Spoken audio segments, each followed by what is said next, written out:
All right, so in the context of information, today we're going to be finishing off both the Equilibria module as well as, of course, Chapter 18 using a number of questions. And that's basically what today is going to be. Questions looking at different ways in which we can analyze equilibrium systems. There is a couple of pages in your notes on fractional and selective precipitation. We actually are not going to be covering them for time and because the math, I'm sure, has already reached your capabilities and limits for right now. We're not going to be going over those three, and so they are not testable on the term exam or the final exam. They're not testable in this course. Not taught, not testable. The other thing that I was going to say escapes me right now. Course material, blah, blah, blah. Oh, yes, that's right.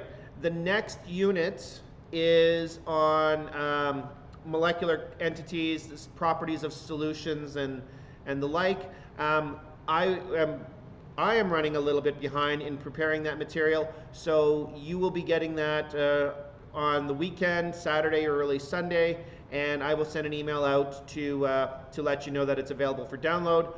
But what you can do in terms of preparing for that is reading the first 4 or 5 subsections in Chapter 12. The course outline, if you look at the course outline, it tells you that we're only doing the first 4 or 5 sections in Chapter 12. Whatever it says in there is what we're going to do.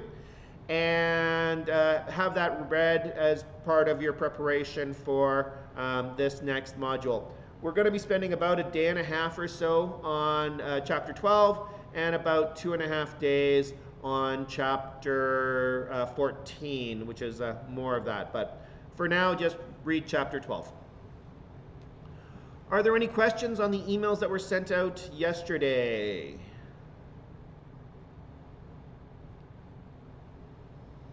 There was a couple emails about the lab, since most people are taking it, and an email that tried to clarify some points on your presentation.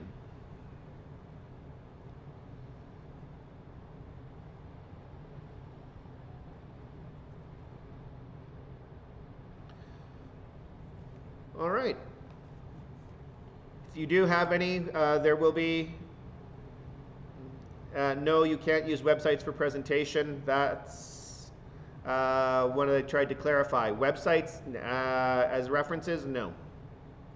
But if you get a book or something that's available online or an article, of course that is fair game, where it can be alternatively cited as an article or a book or whatever, and that it is available from a given location. So,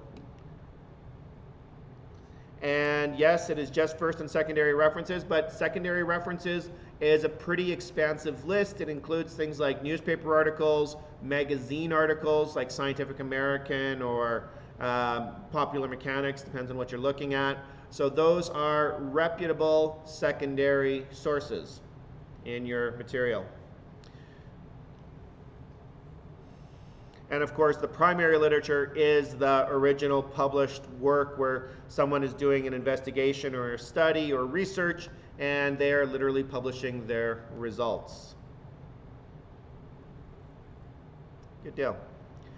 All right, let's go and look at the course material. This is where we ended off last day, was just doing examples associated with solubility.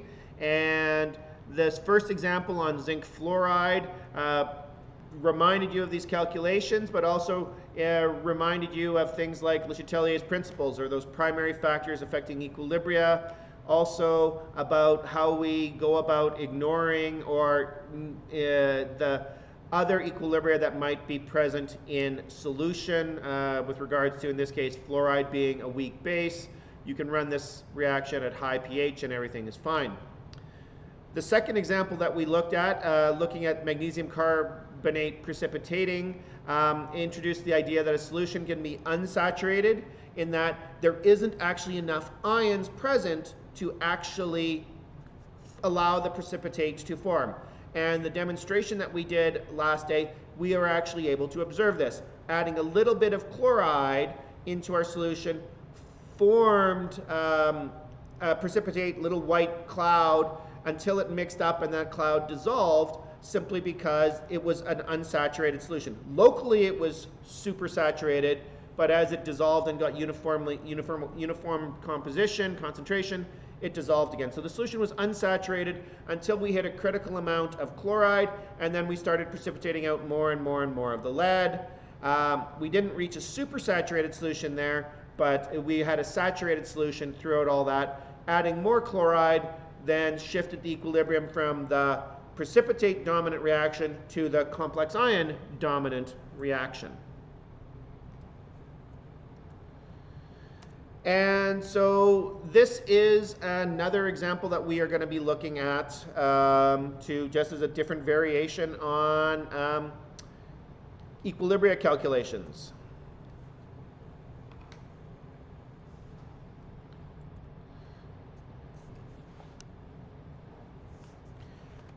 Okay, so we have magnesium hydroxide, which in this case is actually, I'm just actually going to go back to that picture for a few seconds. You actually, or maybe not you, your life is wonderful, low stress, life's great. Your parents, however, because they have kids, sorry, bad joke, you know, have stress in their life, and or if you have a high acid content in your stomach, that can actually cause damage to the lining of the stomach and your esophagus, and so there are many antacid products on the market. Magnesium hydroxide happens to be one of them, and it is actually a sparingly soluble salt, and so it doesn't dissolve completely, and you end up with, if you were to shake this up and pour it into a glass, little flocculent balls of magnesium hydroxide. What we are asked here is to determine the KSP, given that the pH of a saturated magnesium hydroxide solution is 10.35. And that's what we're going to be looking at.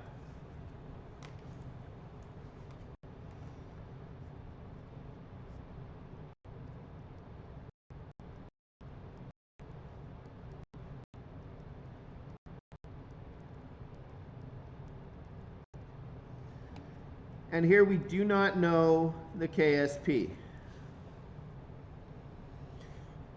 Talk about that in a little bit, Justine.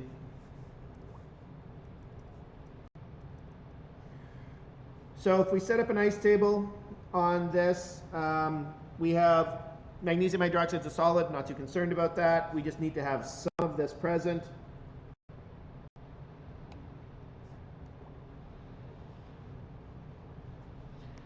We know what Cassidy's doing this evening.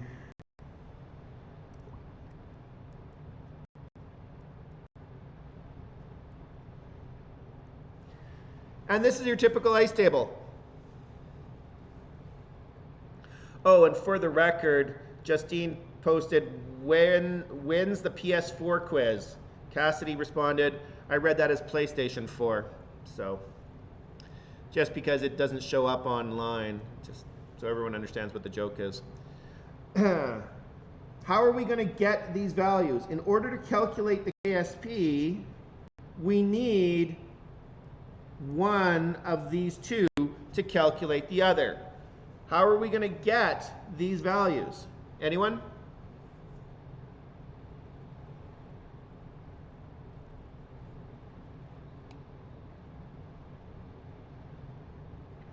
Use that pH. Basically, it's the only number we haven't used. So when stress, you go ahead.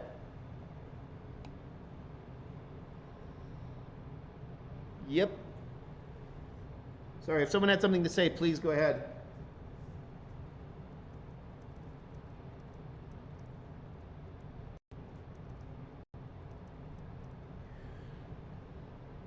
So if the pH is 10.35 of the solution, the OH is 3.65. And so we can calculate the hydroxide ion concentration as 2.24 times 10 to the minus 4 moles per liter. And this is equal to 2x. Because that is hydroxide.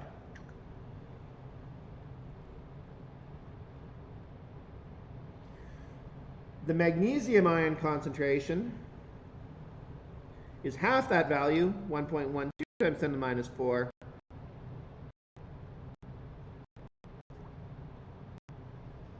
That is equal to X. So I'd like you to now to use these values and calculate the KSP for me, please. Go ahead.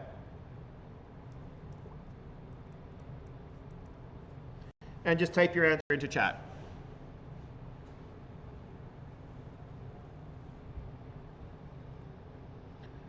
I am glitching. Oh, weird.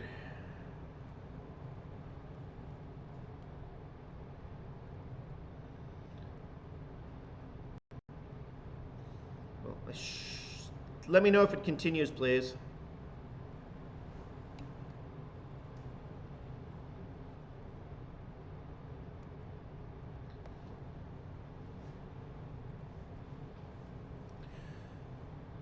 Kyla's got an answer. Anyone else have something similar, something different?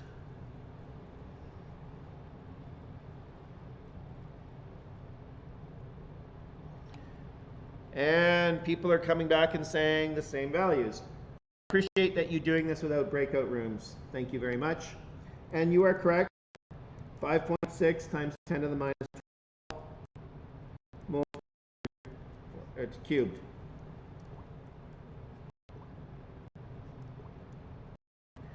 And that is the KSP for this magnesium hydroxide.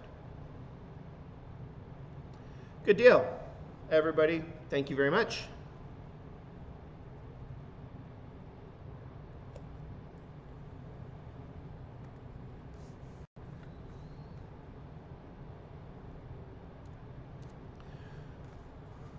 There is a little nuance associated with the solubility equilibria of anything that involves sulfides and oxide ions.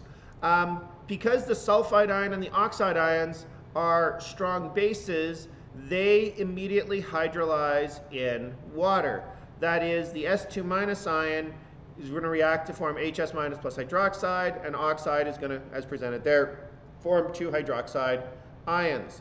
So if there is a KSP associated where an oxide or a sulfide is formed, the equilibria constants are for the reactions that include the formation of sulfide and oxide. So this should actually be a KSP reaction. Go there and I'll just actually fix it.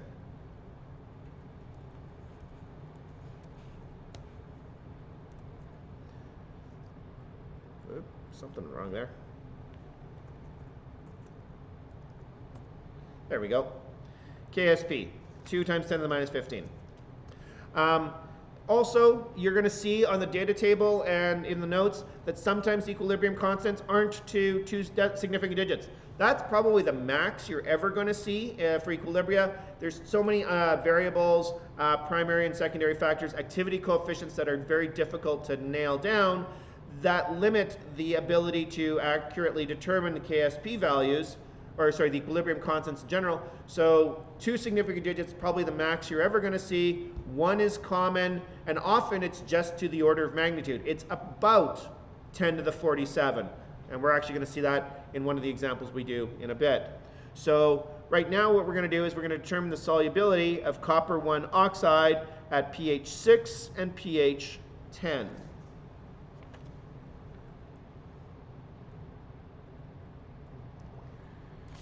So the equilibrium we're dealing with is that of copper 1 oxide, which is a solid,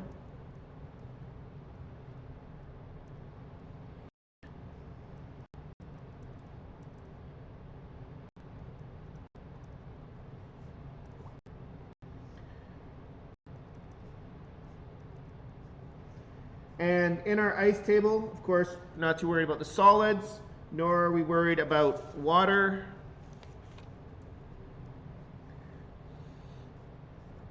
And this is the putting of copper oxide in solution. So the initial concentrations here are 0. This would be Oh, I lied. That was my error, excuse me. We're working at a pH of 6. So this system is buffered at pH 6. pH is 6, that means the pOH is 8, or the hydroxide ion concentration is 1 times 10 to the minus 8 moles per liter. So the nuance associated with this is if you see a system that says, oh, you're working at pH 6, that number actually isn't going to change.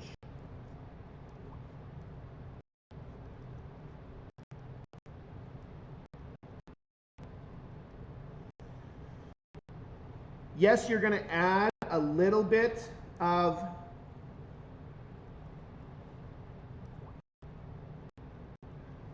hydroxide from the dissociation, but because it's a buffered system, this is adapted, the equilibrium shifts to make that change negligible. So we're left with this. Our KSP equation is given as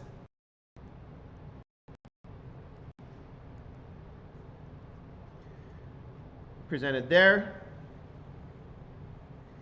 And it would be 2x squared times 1 times 10 to the minus 8. 8 squared. So at pH 6, I would just put this into solve. Well, this can actually be solved directly without any problems. And yet x is equal to 2.2 moles per liter.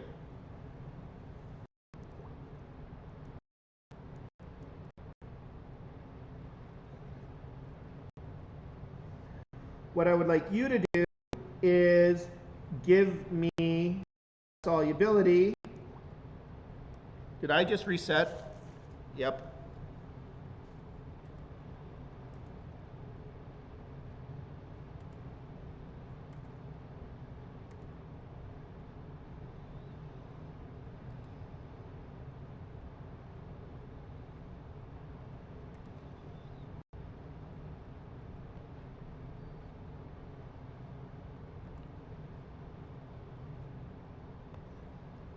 Okay, apparently I'm reconnecting for some reason.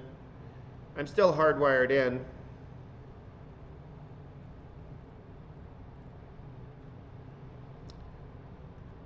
Okay, so I'm glitching for whatever reason, yet I'm hardwired into the university. Okay, do this at pH 10, please.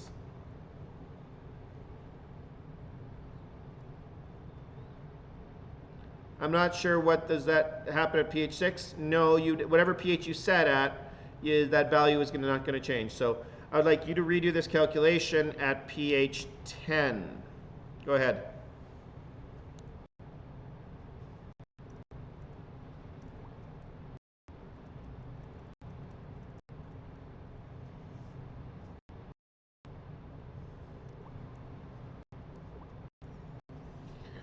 What is the solubility at pH 10?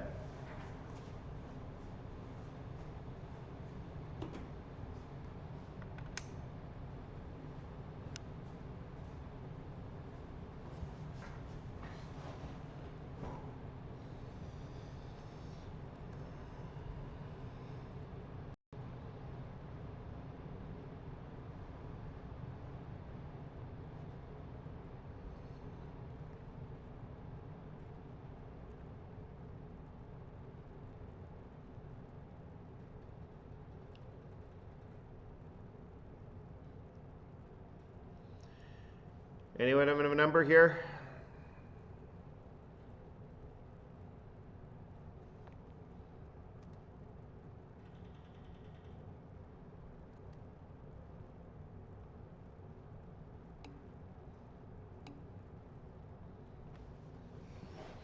Well, 2 people coming back with the same value, other people getting things similar, and everybody's coming back with 2.2 times 10 to the minus 4, which is the value that I got. moles per liter. So as one would expect, the solubility is a function of pH. Why should we expect that it's a function of pH? Because hydroxide is in the equilibrium expression. And so by adjusting the hydroxide ion concentration, in this case we're fixing it using pH buffers, we control the solubility of copper oxide.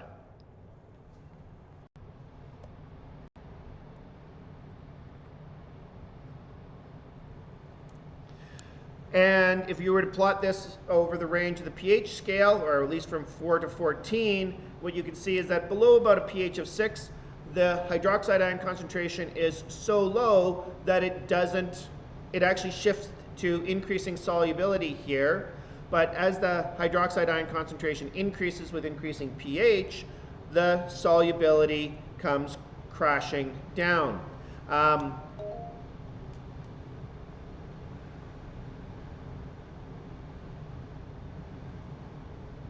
Hi Roy, I'm sorry, but would you be able to go to the last, what we just did the work? Because I'm still a bit confused on why our OH has 2x, but then when you just read it like equilibrium. I'm sorry, I didn't hear what you said. For whatever reason, it's really noisy in here. Could you just I need to go through it. Why? What is it you're confused with? Just when you so in our 2OH, it was 1.0 times 10 to the negative 3, and then it was 2x, but you crossed that out. So I just want to know why Sure. that. All right. So I believe Afrin's asking me why I crossed out the 2x up above. Here we go. Well, the reason why I crossed it out is because I just didn't want it to confuse you. I just wanted to realize that you are going to lose minus, let's get the right color, minus x, and you're going to gain plus 2x plus 2x. But because of the buffering capacity of where we are at pH 6, this doesn't actually occur. We're not seeing any increase in the hydroxide ion concentration because we have another system in place that is going to keep the pH constant. Does that make sense, Afrin? Yeah, I think so. Thank you. All right. So if you ever see example or system saying you're working at a fixed pH or buffered at pH 6 or 10 or whatever, that means that the concentration is not going to change of the acid or base in solution if you're at a fixed concentration, fixed pH. Does anyone else have any questions on this?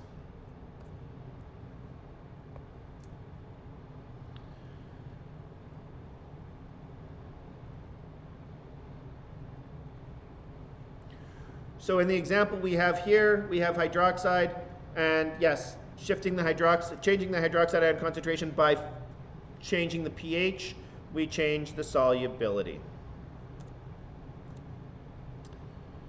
Another example. Here well, if you think about the demo we did last day, the demo I showed you was actually involving lead ions.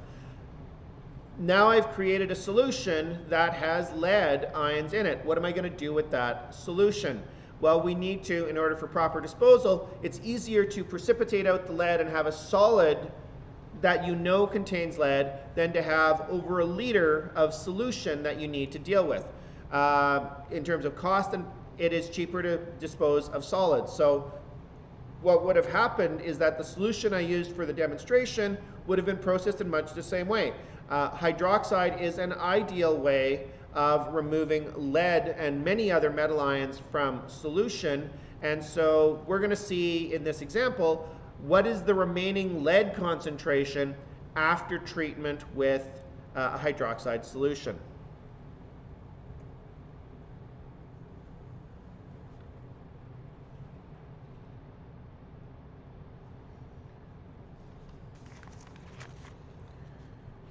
So the equilibrium that we're working with is that of lead hydroxide.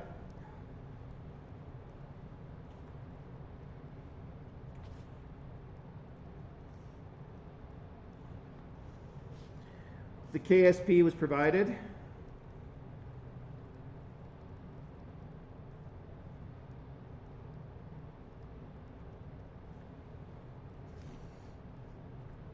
And we have an ice table.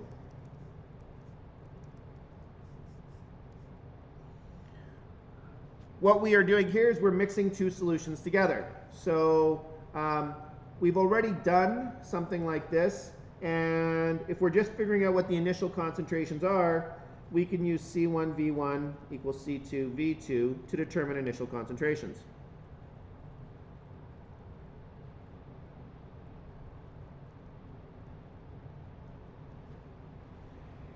I'm not going to go through that process because we have done it in the past, but for lead, the initial lead concentration is 7.08 times 10 to the minus 2 moles per liter. And for hydroxide, the initial lead concentration is 2.08 times 10 to the minus 1 moles per liter.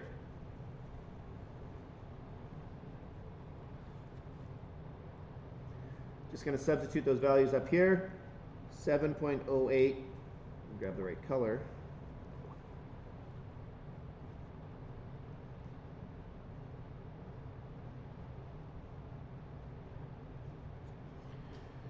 And we have that. So my question for you is, what is the first step in solving this expression? Equilibrium. What is the first thing I need to do to solve this equilibrium system?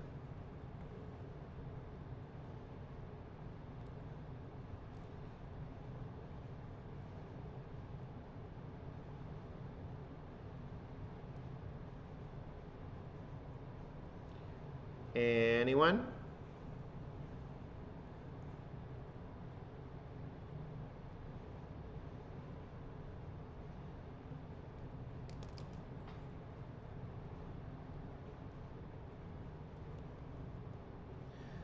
Anyone? What do I need to do to solve this?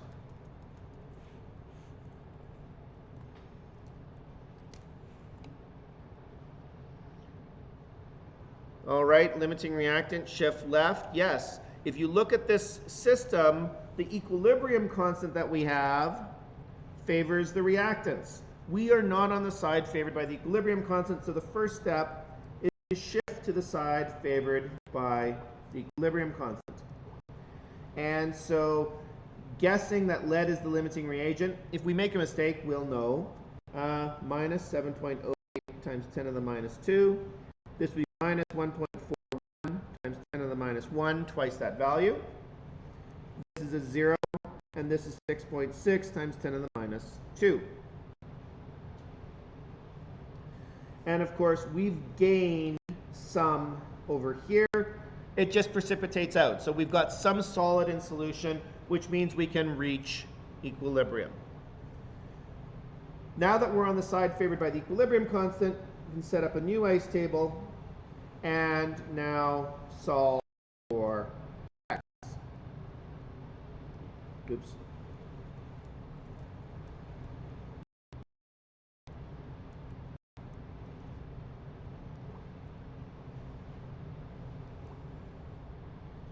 And given the KSP value, this is a standard equilibrium system. I would like you to go through and tell me what x is. So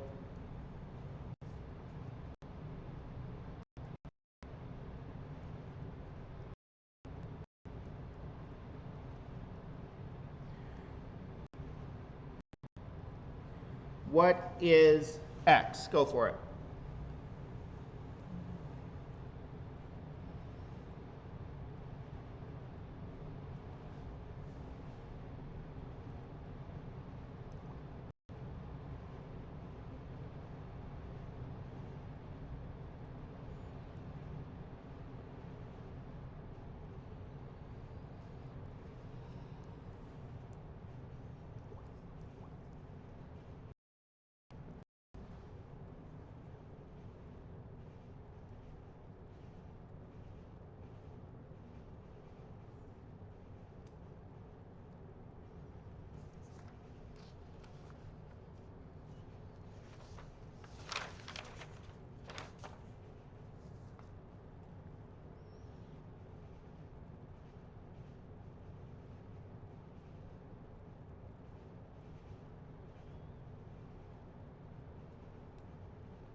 I appreciate that. People are coming back with an answer of 3.2 times 10 to the minus 18, and that's good. That's excellent. Thank you very much.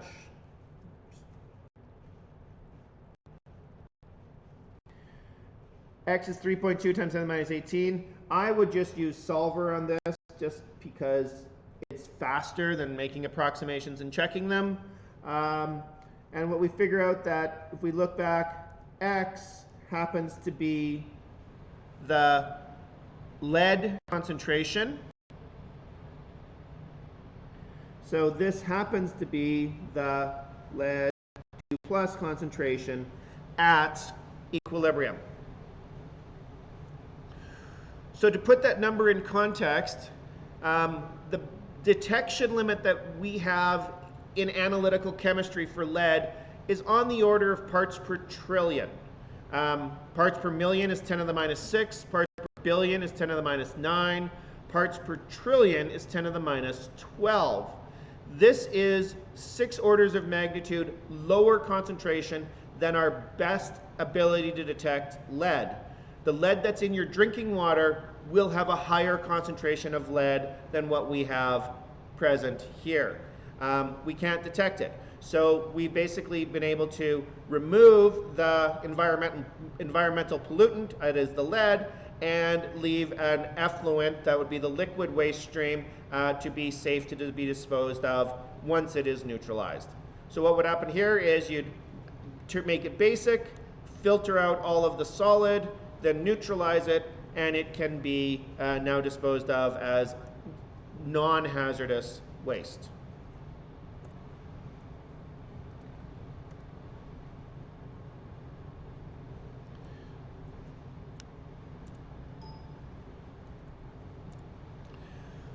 So that looked at solubility. I mentioned we're not going to be doing anything with fractional or selective precipitation. We're just going to look at formation equilibria.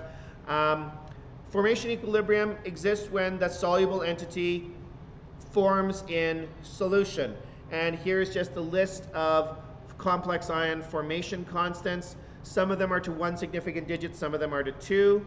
The one that we're going to be using in the next example is that of gold cyanide, which has a formation constant of 1 times 10 to the 47. It's known actually to the order of magnitude because it is so large. The larger you get, the harder it is to actually get good estimates on these values. So the example we're going to be and just as a reminder, but we saw it in the last example, we have formation constants that are large. We need to start on the side favored by the equilibrium constant. And that's what we're going to do as another example here. In this example, we have gold being extracted from ore, and it is extracted as the cyano-gold complex. And we want to figure out how much gold is left floating around in solution after 1 kilogram of sodium cyanide is added to a vat that analytical chemists would tell you that has a gold concentration of 3.17 times 10 to the minus 3 moles per liter.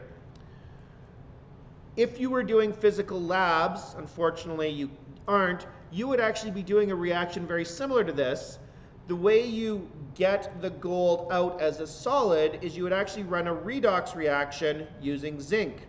Zinc will actually dissolve in solution. The gold will come out as a solid, and you can now filter off the solid gold once you've extracted it as the gold cyanide complex. So you would be doing this not with gold, we're not that rich, but probably with copper and the like. And that's a very common and very interesting experiment to see. But right now we're going to figure out what the equilibrium concentration is of gold after this equilibrium has been reached.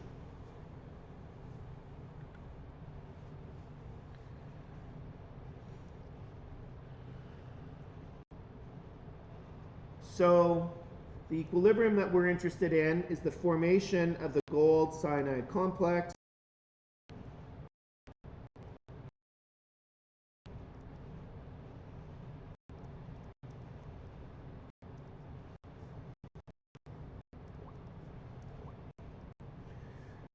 Here's our ice table.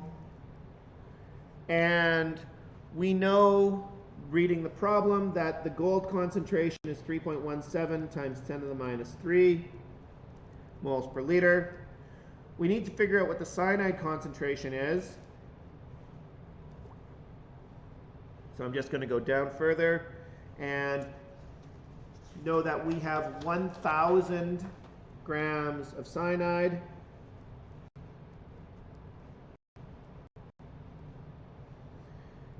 Molecular mass of cyanide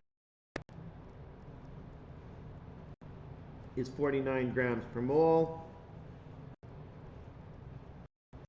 And of course, I'm adjusting it to get the units to cancel. And this gives me 20.4 moles of sodium cyanide, which, because it is a salt, is the same as 20.4 moles of cyanide in a 1,000 liter flask. And it looks like I've just reset again. So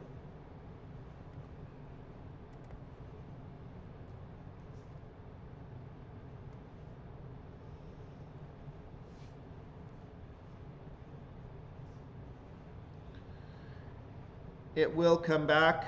I apologize. Not sure why. This gives a concentration of 2.04 times moles per liter. I don't know why my connectivity is so low. I'm literally hardwired into the university, so my apologies. That's the concentration. This is the cyanide ion concentration. And that's the number we're going to use up in our ice table.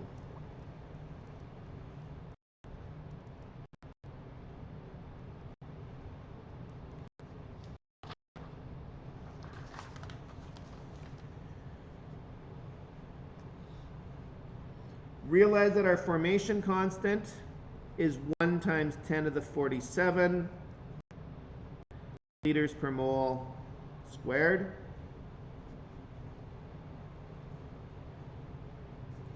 We need to be on the side favored by the equilibrium constant, which means shifting over to the product side.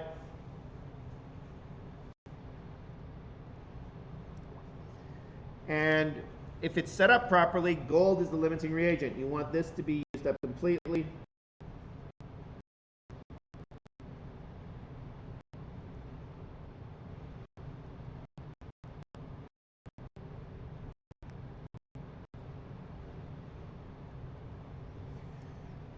That's a 0. This is 1.41 times 10 to the minus 2. And that's 3.13 times 17 times 10 to the minus 3. So we picked the correct limiting reagent in terms of shifting over to the products, and we just need to now that we're on the side favored by the equilibrium constant, we need to now reestablish equilibrium. If there's a 0, it becomes an x plus 2x minus x.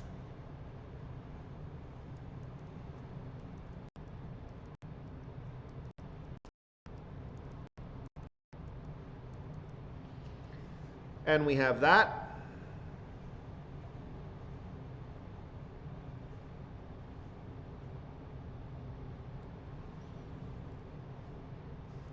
And now we have something that we can solve.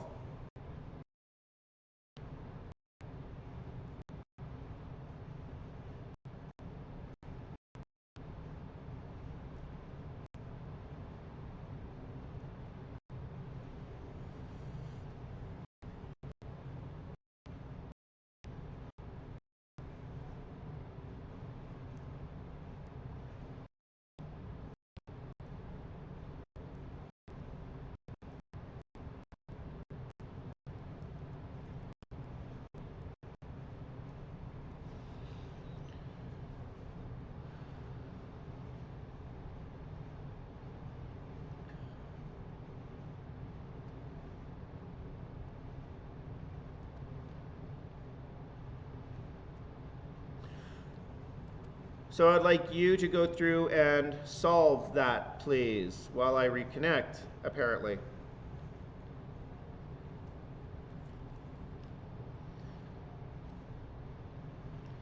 So now that I've reconnected, would you mind going through and solving that and telling me what the gold concentration is at equilibrium? Because X is equal to the gold concentration is equal to what number?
Yeah, I'm not sure what the problem is with connectivity. My connectivity is now fine.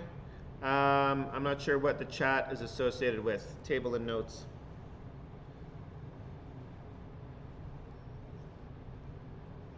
Does anyone have a value for the value for X? Or if you need the value here, 147.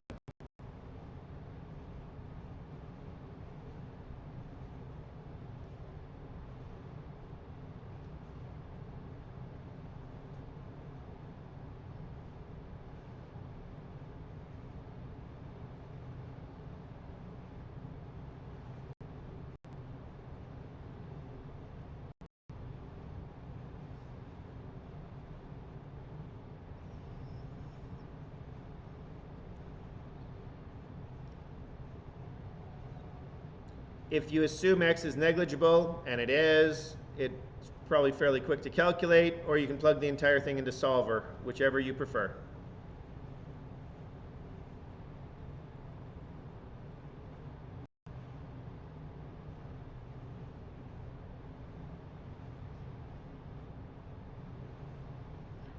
Someone have a value they want to share?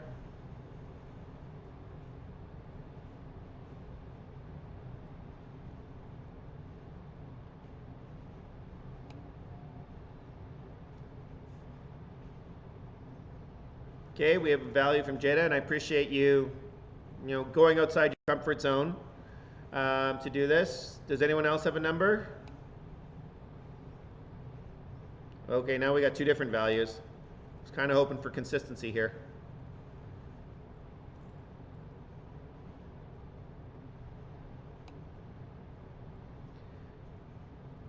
Ten to the minus 46. Other people are getting something similar?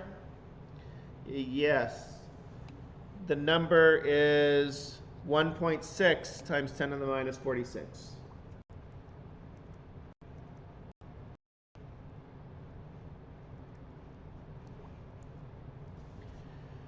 Basically, for all intents and purposes, there is no gold left. It is all in the complex ion, which means you have extracted all the gold out of the ore. And yeah, everyone inputs the wrong number, so no big deal on that, Efren.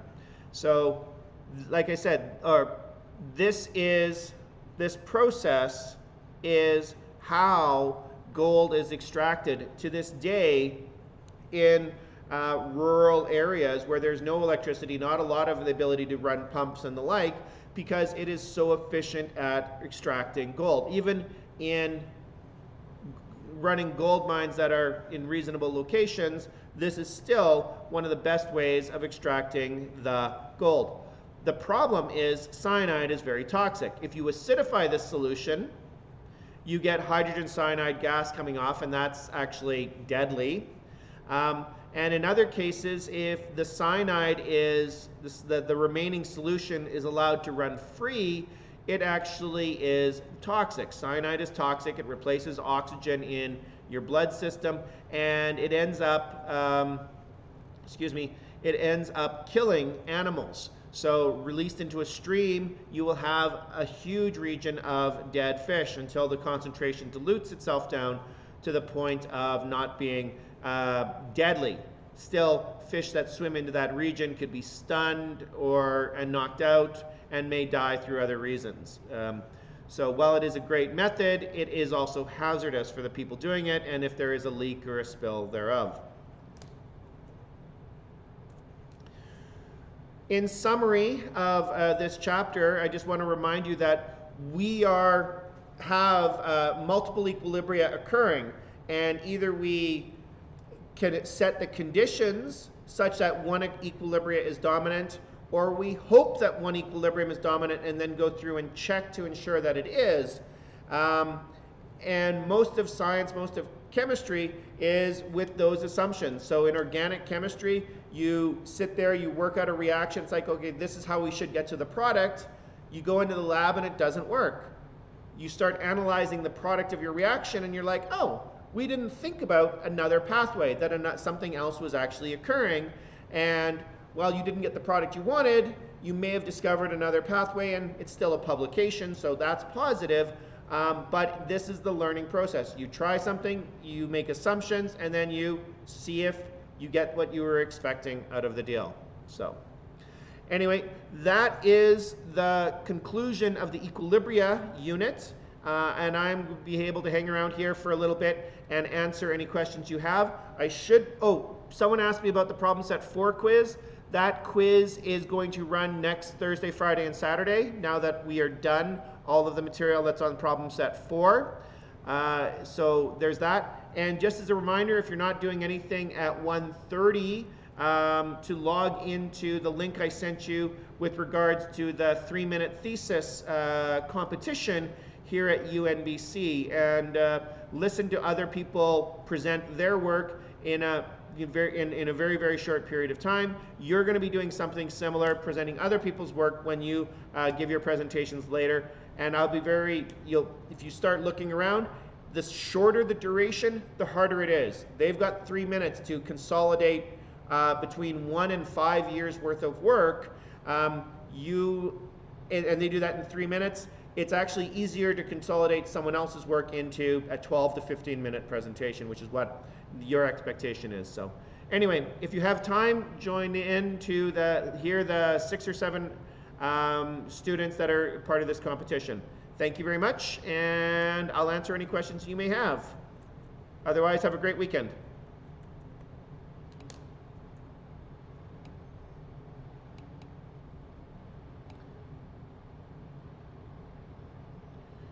It's problem set 4, William. Problem set 4 is chapters 16, 17, and 18.